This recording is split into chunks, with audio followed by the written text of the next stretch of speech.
Professor Benzene. This is Professor Benzene. Today we are discussing the second part of the solutions to NCERT questions of the 6th chapter for class 11th chemistry, Thermodynamics. In this video we will discuss solutions to exercise questions 8 to 14. So let's begin. 8th question is the reaction of cyanamide NH2CN solid with dioxygen was carried out in a bomb calorimeter and delta U was found to be minus 742.7 kilojoule per mole at 298 Kelvin. Calculate the enthalpy change for the reaction at 298 Kelvin. Enthalpy change निकालना है, delta U given है, तो हमको मालूम है expression enthalpy change का delta H equals to delta U plus delta NCERT. अब यहाँ पे डेल्टा U क्या है? चेंज इन इंटरनल एनर्जी जो हमें निकालना है. Delta NG change in the number of moles. For the reaction delta NG कितना है? Change in number of moles कितने हो रहे हैं यहाँ पे देखना पड़ेगा. तो रिएक्शन क्या है? NH2CN gaseous plus 3/2 O2 gaseous will form N2 gaseous plus CO2 gaseous plus H2O liquid. तो यहाँ टोटल नंबर ऑफ मोल्स में जो चेंज आ रहा है वो कैलकुलेट करना है. So we have 2 minus 1.5. एक तरफ 2 है और एक तरफ 1.5 मोल्स है. जो टोटल चेंज आ रहा है वो है 0.5 मोल्स का. तो delta U equals to given है माइनस 742.7 किलोजूल पर मोल और T गिवन है 298. R पता है 8.314 × 10⁻³ kilojoule per mole per kelvin. Substitute कर देंगे सारी वैल्यूज़ को, तो डेल्टा एच आ जाएगा माइनस 742.7 प्लस 0.5 × 298 इंटू 8.314 × 10⁻³ सॉल्व कर लेंगे तो will get delta H equals to minus 741.5 kilojoule per mole. तो यहाँ से डेल्टा एच हमने निकाल लिया. Enthalpy change. Next, calculate the number of kilojoule of the heat. कितने किलोजूल हीट चाहिए होगा necessary to raise the temperature of 60 grams of aluminium from 35 degree centigrade to 55 degree centigrade. 35 degree से 55 degree centigrade temperature जो है वो raise करना है 60 gram of aluminium का. तो कितना हीट जो है, हीट कितनी रिक्वायर्ड होगी in kilojoules. Molar heat capacity of aluminium is 24 joules mole per kelvin. ये गिवन है. Now we know Q equals to M into C into delta T, where C is the molar heat capacity, M is the mass of substance, delta T is temperature change. So putting in the values, we get Q equals to 60/27 mole and 24, which is given as the molar heat capacity. Value put करेंगे into 20. Temperature change जो करना है, which is 20. So we put the value and we solve. We get 1.07 kilojoules. Round off. That is the amount of heat required. Next, calculate the enthalpy change on freezing 1 mole of water at 10 degrees centigrade to ice at minus 10 degrees centigrade. 1 mole of water है 10 degree centigrade पे to ice, उसको change कर रहे हैं eight minus 10 degree centigrade. इसमें जो enthalpy change है वो कितना होगा. So delta heat of fusion जो है delta H fusion is given to be 6.03 kilojoule per mole at 0 degree centigrade. And Cp for water is 75.3 joule per mole per Kelvin and Cp for water solid is 36.8 joule per mole per Kelvin. So total energy change, enthalpy change involved in the transformation is a sum of the following. क्या यहाँ पे changes हो रहे हैं. Overall energy change involvement in the transformation of 1 mole of water at 10 degree to 1 mole of water at 0 degree. पहले 10 degree पे जो water था वो 0 डिग्री पे जाएगा, तो वहाँ पे एक चेंज ट्रांसफॉर्मेशन आ रहा है, एनर्जी चेंज होगा. फिर energy change involvement at the transformation of 1 mole of water at 0 degree to 1 mole of ice at 0 degree. फिर वाटर टू आइस कन्वर्ट होगा at the same temperature of 0 degree. तो वहाँ पर भी होगा ट्रांसफॉर्मेशन ऑफ एनर्जी चेंज हो रहा है. उसके बाद energy change involve at the transformation of 1 mole of ice at 0 degree to 1 mole of at minus 10 degree.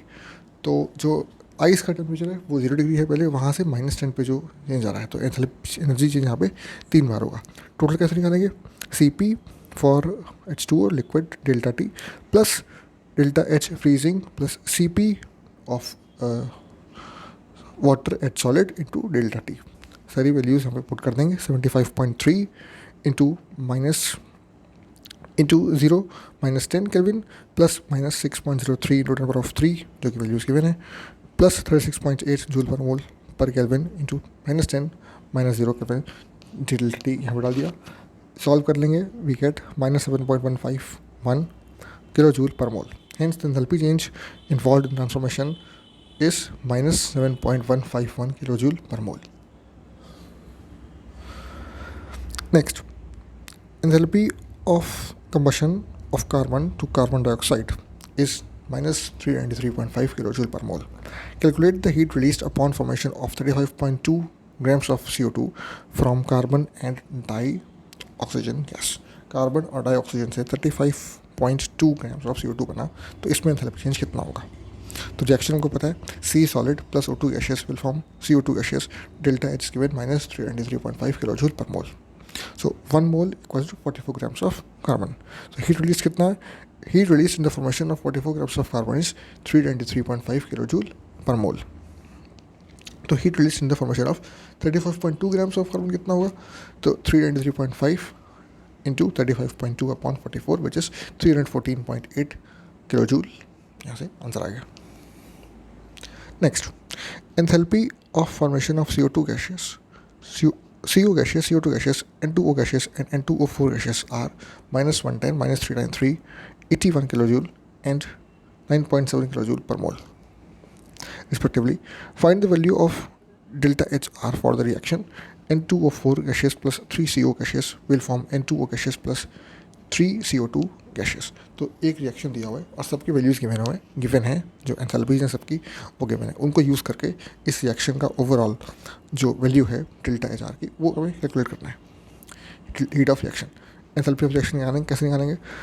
तो वैल्यूज़ पुट कर देंगे सबकी. निकालते कैसे इसको? Product side minus reactant side, delta H on product side, sigma and sigma of delta H on the reactant side. So on the product side we have N2O and CO2, on the other side we have reactant side we have N2O4 and 3CO. So values put करेंगे, 3CO2 होगा इधर और N2O होगा. पूरा reaction लिखा, values put करेंगे जो जिस सबकी वैल्यूज़ गिवन है. तो सिर्फ वैल्यूज़ पुट करनी है, रिएक्शन पूरा लिखना है. जो रिएक्शन लिखा हुआ है उसके अकॉर्डिंग वैल्यूज़ पुट करते जाना है और उसको सॉल्व कर लेना है.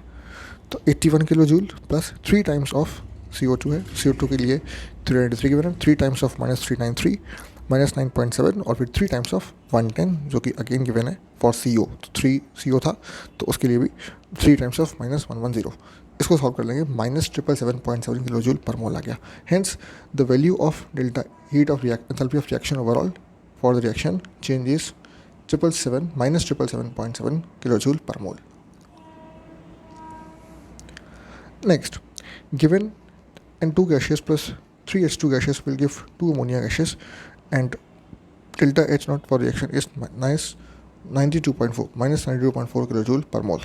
What is the standard enthalpy of formation of NH3 gas? Standard enthalpy of formation for NH3 gas कितना होगा? Standard enthalpy of formation of a compound is the change in enthalpy that takes place during the formation of 1 mole of substance in its standard form and its constituent elements in their standard form. Element भी standard state में हो और formation of product भी standard state में हो, उस case में जो एंथैल्पी चेंज हो रहा है for 1 mole of substance formation उसको बोलते हैं स्टैंडर्ड एंथैल्पी चेंज. तो यहाँ पे इक्वेशन गिवन है, rewriting the equation for 1 mole of ammonia. यहाँ पे 2 अमोनिया बना है, तो 1 मोल अमोनिया बनाने के लिए जो रिएक्शन को रिराइट करेंगे will get half N2 gaseous plus 3/2 H2 gaseous will form NH3.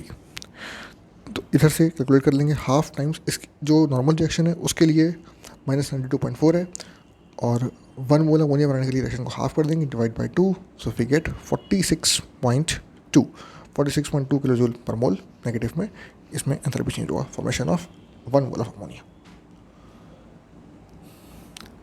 Next question, calculate the standard enthalpy of formation of CH3OH liquid from the following data. तो standard enthalpy of formation of CH3OH methanol का बनाना है from the data given. CH3OH liquid plus 3/2 O2 gaseous will form CO2 gaseous plus 2H2O liquid. इसमें standard heat of reaction है -726 kilo joule per mole. Next is C gaseous plus O2 gaseous will give CO2 gaseous. यहाँ पे delta standard heat of combustion है -393 kilo joule per mole. Next H2 gaseous plus half O2 gaseous will give H2O liquid. यहाँ पे जो standard heat है वो है -286 kilo joule per mole. तो ये वैल्यूज़ गिवन है, इनके बेस पे हमें निकालना है enthalpy for formation of methanol.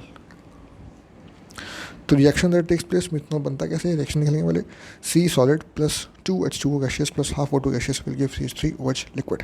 ये क्वेश्चन तक हमको पहुंचना है। इसके लिए हमको जो क्वेश्चन दी हुई हैं ये 3 क्वेश्चन को गिवन है, CH3OH वाली, C2 प्लस O2 वाली और H2 प्लस हाफ O2 वाली। तो इन 3 रिएक्शंस से हमको यहाँ तक पहुँचना है। हमें देखना पड़ेगा क्या चाहिए हमें। On the left side C चाहिए, 2H2O चाहिए और हाफ O2 चाहिए। तो ये अचीव करने के लिए हमको इसमें कुछ मल्टीप्लाई करना पड़ेगा, कुछ सब्ट्रैक्ट करना पड़ेगा। देखते हैं कैसे हुआ। What we need to do is the reaction 1 can be obtained from the given reaction by following algebraic calculation. Equation 2 plus twice of equation 3 minus equation 1। Equation 3 को 2 से मल्टीप्लाई करेंगे और इक्वेशन 2 को मल्टीप्लाई करेंगे equation into 3। Equation 3 multiplied by 2 and adding equation 2 to it and then subtracting equation 1 from the sum। तो जो basic जो values हैं ओवरऑल ये हमको रिएक्शन मिल जाएगा, इससे शो कर देंगे एक बार लिख करके। और जो वैल्यूज़ इनके साथ दी हुई हैं -286, -393 और -706, इन वैल्यूज़ को सॉल्व कर लेंगे। तो ये कैसे होगा, -393 प्लस ट्वाइस ऑफ -286, क्योंकि ट्वाइस ऑफ थर्ड इक्वेशन क्या था।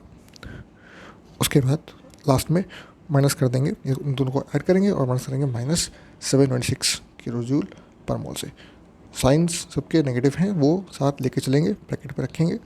इसको ओवरऑल सॉल्व कर लेंगे, -393 प्लस -572 और माइनस माइनस प्लस हो गया तो प्लस 726 सॉल्व करेंगे। Delta H standard heat of formation आ जाएगा मिथनॉल का -239 किलो जूल पर मोल। तो दोस्तों इस वीडियो में इतना ही। अगर आपको वीडियो पसंद आया, अगर ये वीडियो आपके काम का था, प्लीज़ इसे लाइक करिए, चैनल को सब्सक्राइब करिए और इस वीडियो को अपने दोस्तों के साथ स्कूल में, कोचिंग में सब जगह शेयर करिए ताकि उन्हें काम आ सके। मिलते हैं अगले वीडियो में और क्वेश्चन के साथ बहुत जल्द। Thank you very much.